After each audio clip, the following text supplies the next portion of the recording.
ये असंभव है, ये नहीं हो सकता।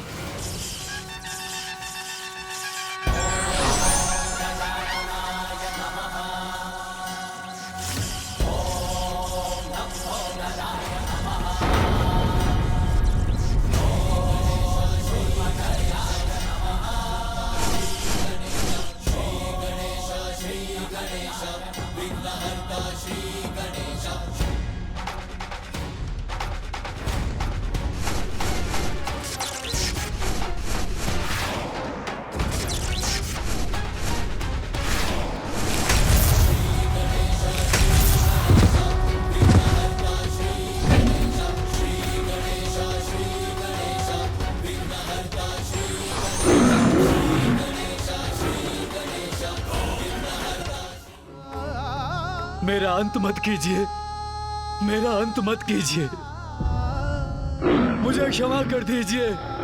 ये तो स्वभाव ही है असुरों का। भारी पड़े तो शीश पर चढ़कर केश पकड़ते हैं, अन्यथा चरणों में ही गिर जाते हैं।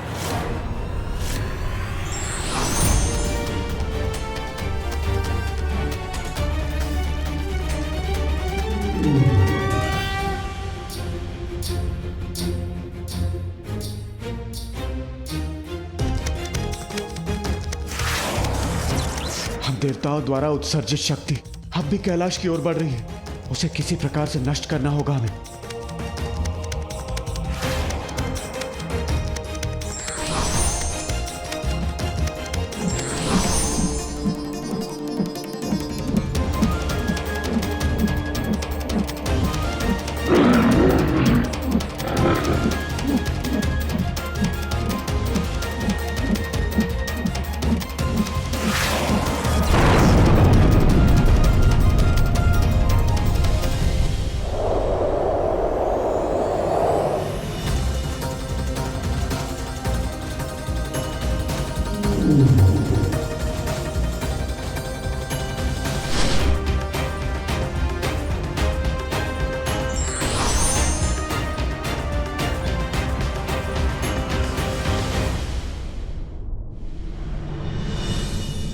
हे शिवपुत्र, मुझे क्षमा कर दीजिए, मेरा अंत मत कीजिए।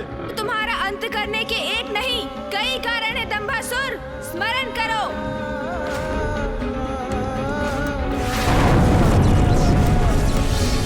अब से कैलाश का अधिपति मैं हूँ, केवल मैं।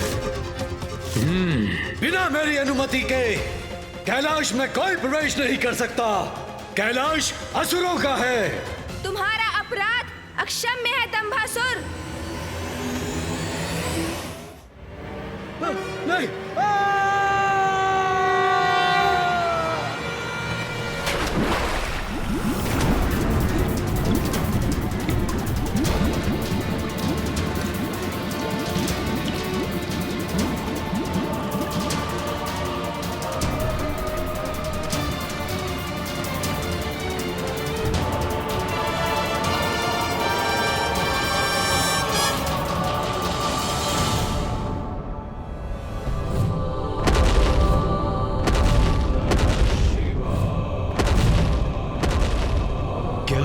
मेरे साथ कैसी अद्भुत अनुभूति हो रही है। ध्याये नित्यं महेशं रजतगिरिनिभं चारुचन्द्रावसन्तं पद्मासीनं समन्तात् स्तुतममरगणैर्व्याघ्रकृतिं वसानं विश्वाद्यं विश्वबीजं निखिलभयहरं पंचवक्त्रं त्रिनेत्रम्।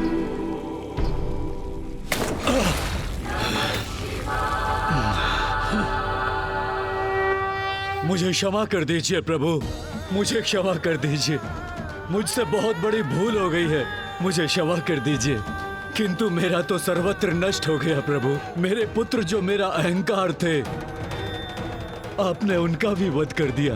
तुमने अपने पुत्रों और अपने अहंकार से कैलाश को हानि पहुंचाने का प्रयास किया और जिसके कारण इतने निर्दोष असुरों का अंत हुआ। और अब उसी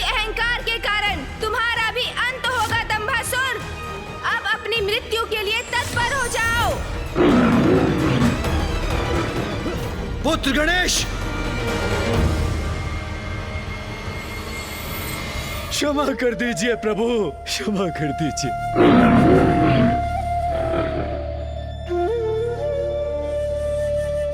उसे क्षमा कर दो पुत्र गणेश। दंबासुर के पुत्रों के साथ तुमने उसके अहंकार का नाश किया।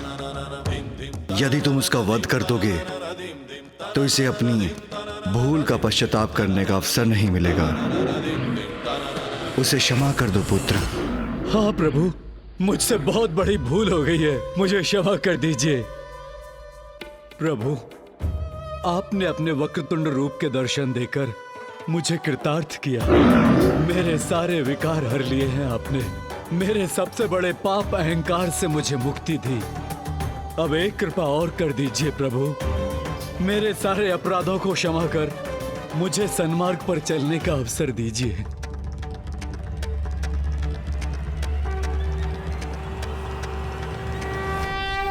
ओम वक्रतुंडाय नमः।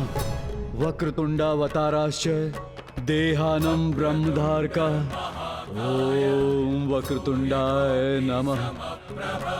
वक्रतुंडावताराश्च देहानं ब्रह्मधारका। ओम वक्रतुंडाय नमः।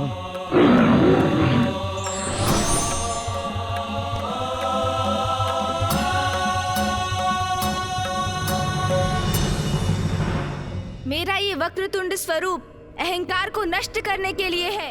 आपको कोटि कोटि प्रणाम प्रभु।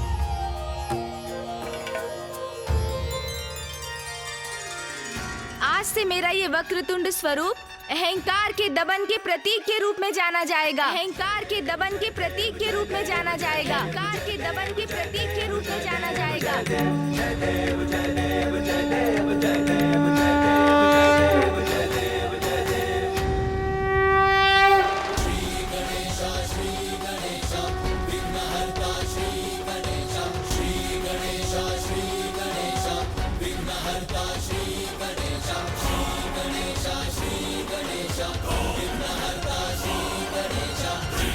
वास्तविकता में अहंकार व्यक्ति का सबसे बड़ा शत्रु है, जो अवसर पाते ही प्रबल होकर भिन्न भिन्न रूप लेकर हमें अपने वश में कर लेता है।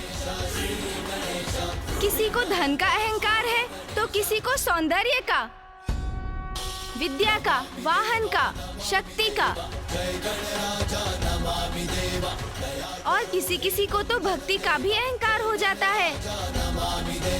कारण जो भी हो, अहंकार तो सदैव पतन की ओर ही ले जाता है। इसलिए हमें अहंकार को कभी अपने भीतर नहीं आने देना चाहिए। और स्मरण रहे, जो स्वयं को ईश्वर के कार्यों का साधन मात्र समझकर अपने कर्म करता है, उसे अहंकार कभी स्पर्श भी नहीं कर सकता। और अहंकार का ये विष मात्र असुरों को ही नहीं, देवताओं पर भी हावी हो सकता है।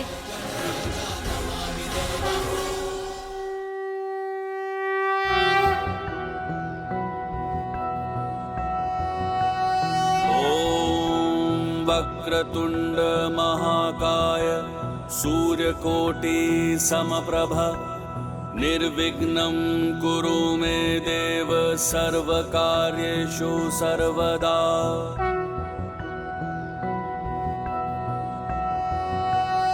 ओम वक्रतुंड महाकाय सूर्यकोटि समप्रभ निर्विघ्नं कुरु मे देव सर्वकार्येषु सर्वदा।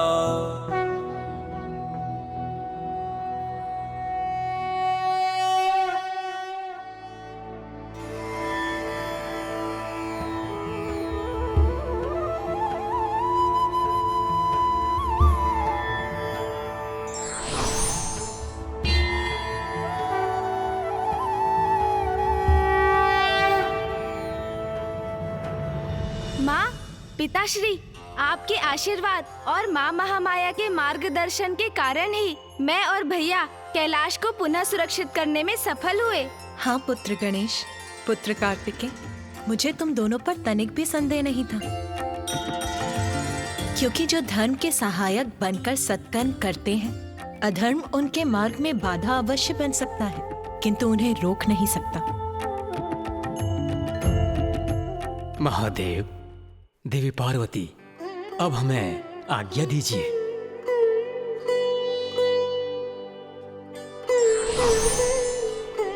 महादेव, अब हम सबको भी आज्ञा दीजिए।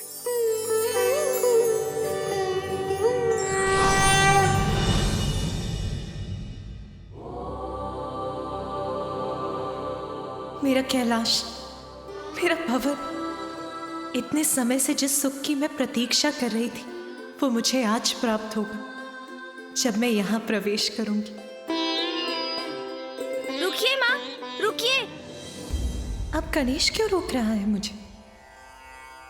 माँ, इन असुरों ने जो बाधा उत्पन्न की, कदाचित उसके कारण आप ये भी भूल गई कि आप पिताश्री से पुनर्विवाह करने के बाद कैलाश लौटी हैं। हाँ माँ, और नवविवाहिता तो विधि अनुसार ही गृह में प्रवेश कर सकती है ना। तो आप यहीं रुकिए माँ, तनिक प्रतीक्षा और कीजिए। भैया और मैं अभी आए।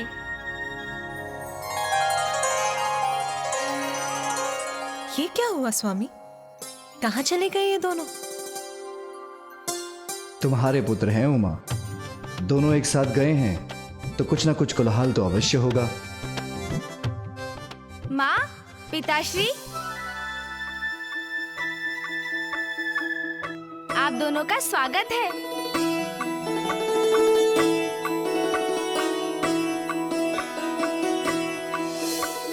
मेरे स्वागत में मेरे पुत्र और गण इतनी सुंदर व्यवस्था करेंगे, मैं तो इसकी कल्पना भी नहीं कर सकती थी। आइए माँ, अब आगे बढ़िए। चलिए पिताश्री।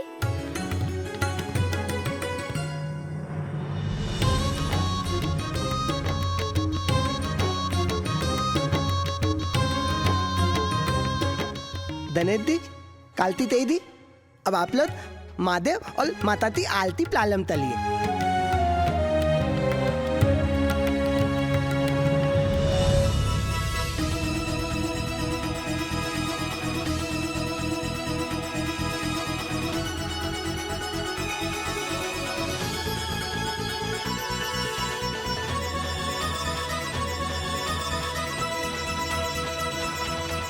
माँ, अब अपना दाहिना पाँव बढ़ाकर इस कलश को एक मंद ठोकर से उलट दीजिए, फिर अपना पाँव भीतर रखिए। अच्छा पुत्र गणेश, तुम तो सभी विधि विधान में बहुत निपुण हो गए हो। इसका श्रेय तो मामी जी और बुआ जी को जाता है माँ। उन्होंने ही मुझे सब कुछ विस्तार से समझाया है। माता,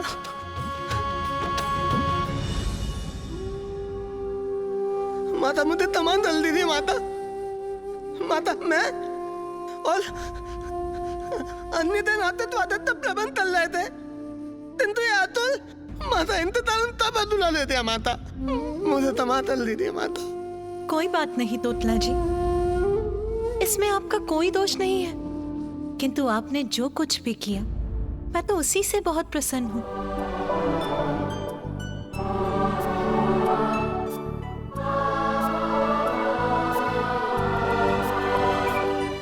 आइए माँ, आइए पिताश्री।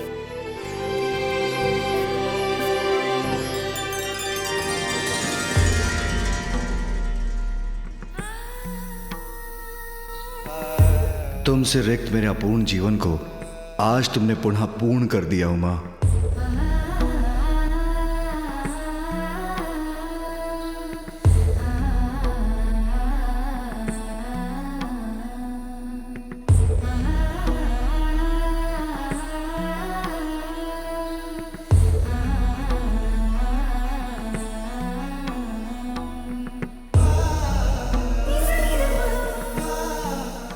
कैलाश लौटकर मुझे इतना आत्मिक सुख मिल रहा है, ऐसा प्रतीत हो रहा है जैसे यहाँ का कण कण मुझे स्नेह से निहार रहा है।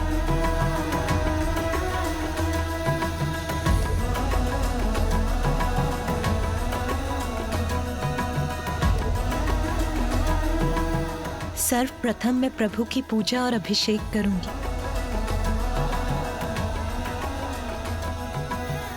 तुमने कैलाश लौटकर मेरे जीवन को पुनः आनंद से परिपूर्ण कर दिया है उमा। नाथ, आनंदित तो मैं हूँ। अब मेरे समस्त कष्ट दूर हुए, पुनः सुखों से भर गया मेरा जीवन। माँ के लौट आने से, हमारे संपूर्ण परिवार के कैलाश में एकत्रित होने से मेरा हृदय तृप्त हो गया। सत्य है, अंत भला तो सब भला।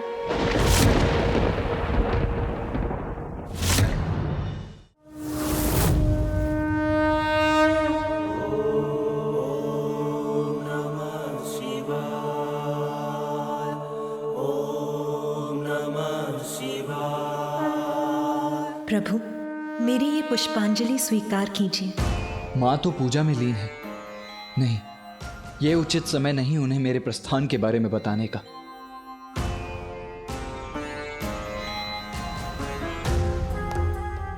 पूर्व में जब माँ से कहा था तो वो क्रुद्ध हो गई थी। अब कैसे उनके समक्ष अपनी बात रखूं मैं? पुत्र कार्तिकेय। माँ मैं ये कहना चाह रहा था। ये देखो, इसे यहाँ किसने रखा? इसे तो यहाँ होना चाहिए था। अरे अरे माँ, ये आप क्या कर रही हैं? मैं हूँ ना। ओह, माँ का मन तो अभी भी सामान्य नहीं। कैसे कहूँ उनसे, कहीं वो क्रुद्ध न हो जाएं। लीजिए माँ, उचित है ना अब? उचित तो कुछ भी नहीं है पुत्र। इस कक्ष की अवस्था तो देखो, यहाँ तो सभी कुछ अस्त व्यस्त है। मुझे ज्ञात है पुत्र, मेरी अनुपस्थिति में नंदी और गण सब कुछ व्यवस्थित रखने का प्रयास कर रहे थे, किंतु कोई बात नहीं, अब मैं आ गई हूँ ना, अब मैं सब व्यवस्थित कर दूंगी। हाँ माँ, और इसमें मैं आपकी सहायता करूँगा। और भैया भी, है ना भैया? आप भी माँ का हाथ बटाएंगे ना? हाँ गणेश, किंतु माँ वो शुभ कार्य में विलंब क्यों? मुझे अभी प्रारंभ करना चाहिए।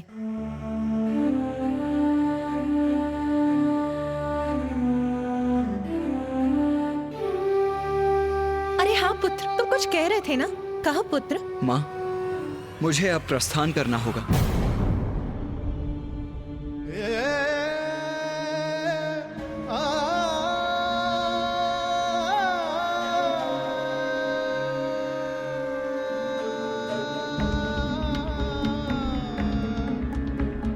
इतनी शीघ्र पुत्र?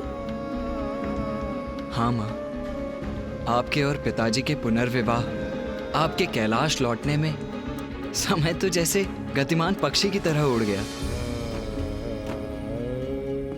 अब मुझे अपने स्थान दक्षिण जाना ही होगा माँ।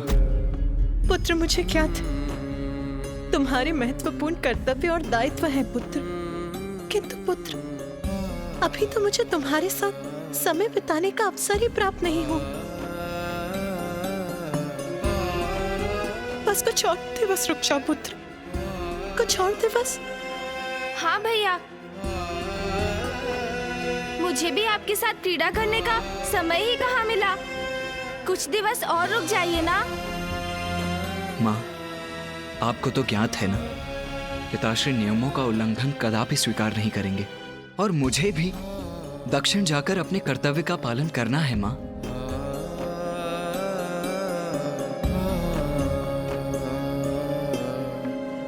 इसलिए मुझे अब जाने की अनुमति दीजिए माँ। प्रणाम माँ। तुम्हारा जाना हमें दुखी अवश्य करेगा पुत्र, किंतु तुम्हारी माँ को तुम पर गर्व है पुत्र।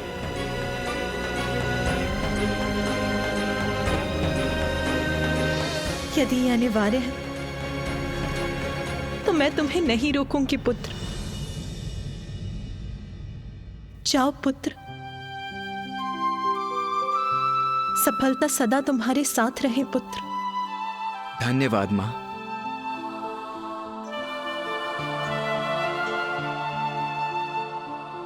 भैया भैया, कुछ दिवस रुकिए ना, बहुत आनंद आएगा।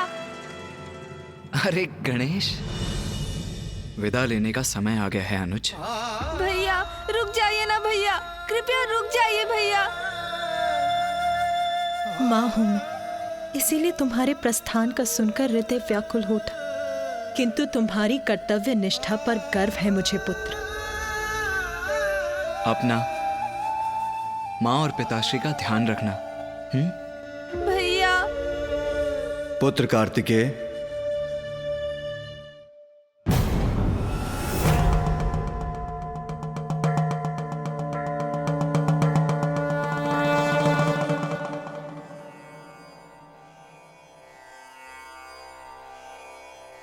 पुत्र कार्तिकेय, मां को सुख पहुंचाना भी तुम्हारा ही कर्तव्य है।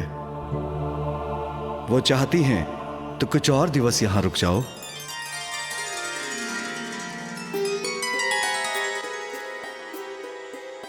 अवश्य पिताजी, जैसी आपकी आज्ञा।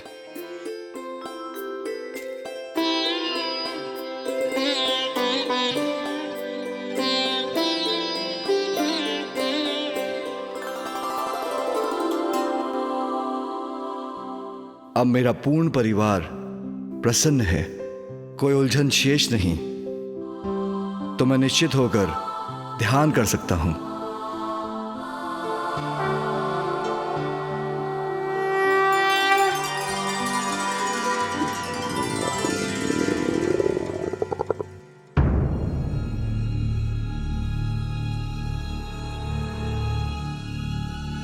ये ध्वनि कहां से आ रही है?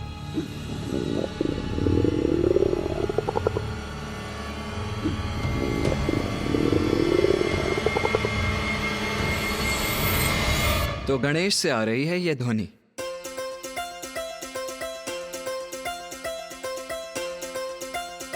अरे ऐसे विस्मय से क्यों देख रहे हैं आप दोनों मुझे? वो माँ, इतने दिनों से मेरा कुछ पोषण नहीं हुआ ना, उदर में कुछ नहीं गया, इसीलिए मेरा ये उदर इतनी तीव्र प्रतिक्रिया दे रहा है।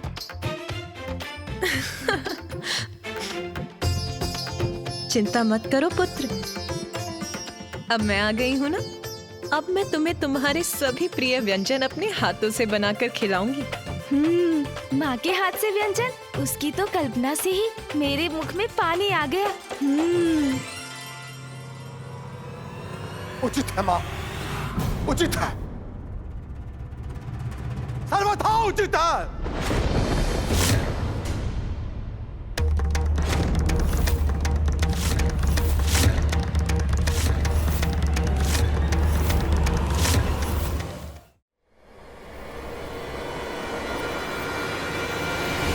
मेरा प्रणाम स्वीकार करें। प्रणाम ऋषिवर अंगीरस। प्रणाम ऋषिवर। प्रणाम ऋषिवर। माँ का हृदय अपनी संतानों में भेदभाव नहीं करता जगत जननी। आप अपने पुत्रों को स्वयं अपने हाथों से स्वादिष्ट व्यंजन बनाकर खिलाएं, जबकि आपकी अन्य संतानें भूख प्यास से त्रस्त होकर अपने प्राण गंवाने पर विवश हो रही है। ये कहां का न्याय है माते?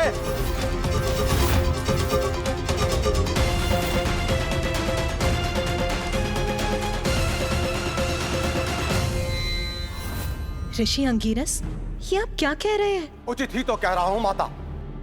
जब भगवान ही भक्त की गुहार ना सुने तो विवश होकर भक्त को भगवान के निकट आना ही पड़ता है। ऋषि अंगीरस, आप जो कह रहे हैं मैं समझ नहीं पा रही। आप बहुत लंबी यात्रा से आए, तनिक विश्राम कर जलपान ग्रहण करिए, फिर आपको जो भी कहना है विस्तार से कहिएगा। माता, मैं अपने कठोर वचनों के लिए क्षमा चाहता हूं। विश्राम का अवकाश नहीं है मेरे पास। जलपान नहीं करूंगा मैं। भोजन का निवाला कैसे अपने मुख में रख सकता हूं माता, जबकि दक्षिण में मेरे बंधु बांधव घोर कष्ट में है। दक्षिण में ऋषिवर? क्या हुआ है वहां?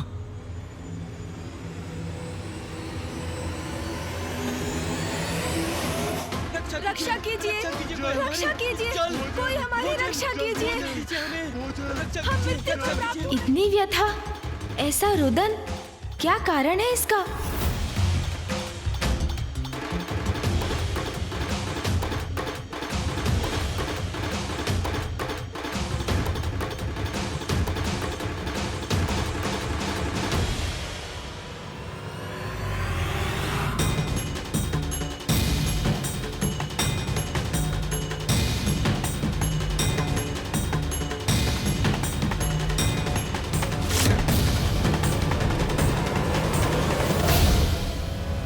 हे महादेव, पानी पानी।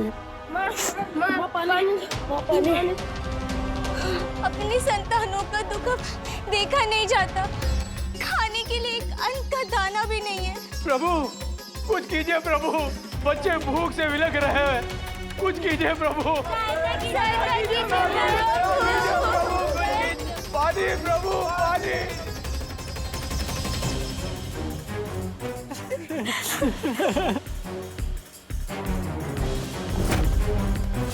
महादेव, हम दुखियारों पर दया करो महादेव।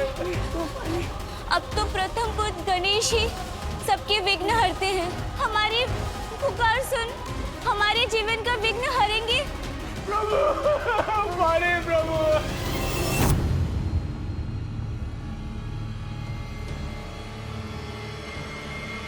वहाँ तो भीषण अकाल पड़ा है।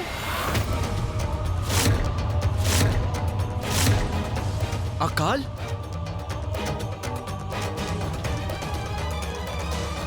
असंख्य निर्दोष जीवन इस भयंकर अकाल की भेंट चढ़ चुके हैं गणेश जी।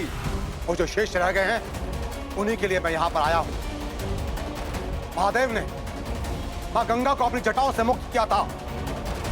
अब तो वही एक आस है कि वो मेरी गुहार सुन ले और पुनः माँ गंगा को अकाल से पीड़ित धरती पर प्रभावित होने की अनुमति दे।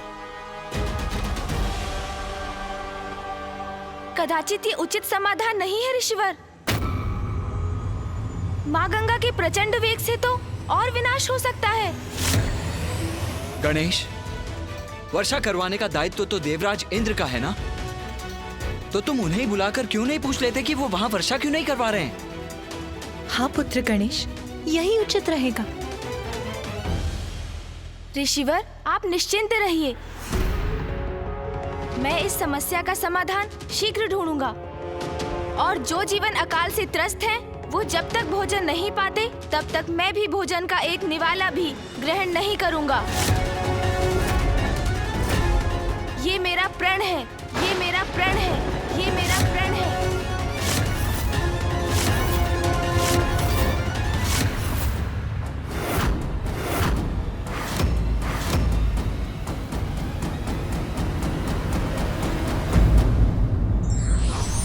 संकट है तो समाधान भी है।